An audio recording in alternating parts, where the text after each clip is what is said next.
dans notre enquête. Après la découverte d'une empreinte gigantesque sur les bords de la Vilaine, qui laisse sans voix les paléontologues, c'est au tour des archéologues de s'intéresser aux communes de Messac et Guipry.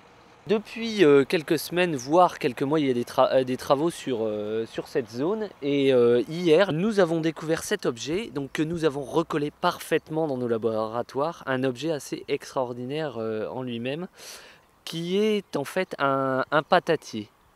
Donc ça s'utilise comme ceci. C'est un objet du XVIIe qui est unique au monde puisqu'on ne le retrouve qu'à Messac-Guipry. C'est assez extraordinaire au monde. Cette découverte extraordinaire témoigne d'une consommation massive de pommes de terre depuis la nuit des temps.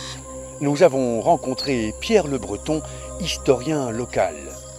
L'histoire de la pomme de terre à Guipry-Messac, on dit que c'est l'abbé Caviezel qui les a plantées dans le jardin du presbytère de Messac.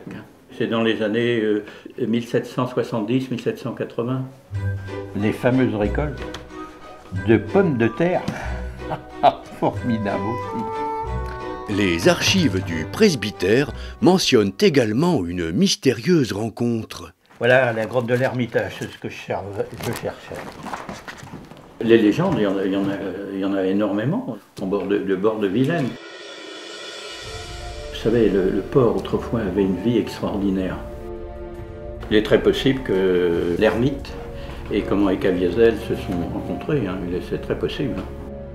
On voit près d'eux sur la lande qui domine la Vilaine les restes d'un ermitage du milieu du XVIIIe siècle. Hein.